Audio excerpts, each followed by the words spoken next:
ಕಾಡಿನ ಗಾಢ ನಿಶ್ಶಬ್ದ, ಅದನ್ನು ಚೀರುವಂತೆ ಒಡೆದ ಉಸಿರಾಟ, ಭಯದಿಂದ ನಡುಗುವ ಕಣ್ಣುಗಳು.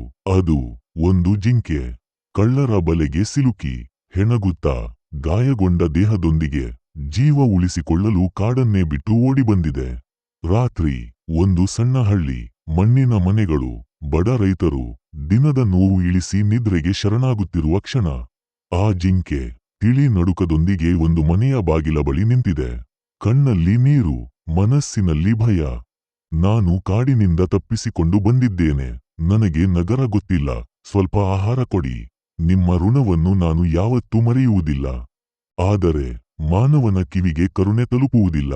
ಭಯ, ಅಜ್ಞಾನ, ಕೋಪ. ಕಲ್ಲುಗಳು ಎಸೆಯಲ್ಪಡುತ್ತವೆ, ಕೋಲುಗಳು ಎತ್ತಲ್ಪಡುತ್ತವೆ. ಓಡು, ಇಲ್ಲಿಂದ ಹೋಗು. ಪಾಪ ಗಾಯಗೊಂಡ ಕಾಲುಗಳೊಂದಿಗೆ ಅಳುತ್ತಾ ಕತ್ತಲೊಳಗೆ ಕರಗಿ ಹೋಗುತ್ತದೆ ಆ ಜಿಂಕೆ. ಮಾರನೇ ದಿನ ಅದೇ ಹಳ್ಳಿ, ಅದೇ ಮೌನ. ಆದರೆ ಈ ಬಾರಿ ಮೌನದೊಳಗೆ ಅಪಾಯ ಅಡಗಿದೆ. ರಾತ್ರಿ, ಒಬ್ಬ ಅಜ್ಜಿ, ಒಬ್ಬಳೇ ಇರುವ ಮನೆ.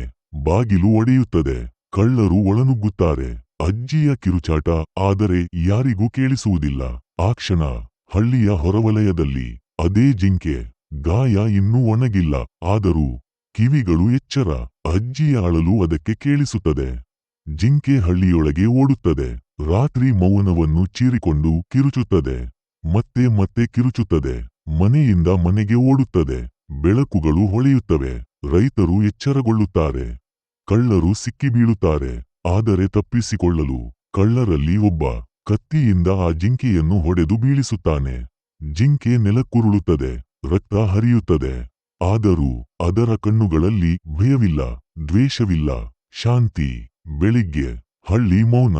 ರೈತರು ಆ ಜಿಂಕೆಯ ಶವದ ಮುಂದೆ ನಿಂತಿದ್ದಾರೆ. ನಿನ್ನೆ ತಾವು ಓಡಿಸಿದ ಅದೇ ಜಿಂಕೆ ಇಂದು ಹಳ್ಳಿಯನ್ನು ಉಳಿಸಿದೆ. ಕಣ್ಣಲ್ಲಿ ಪಶ್ಚಾತ್ತಾಪ, ಹೃದಯದಲ್ಲಿ ಭಾರ.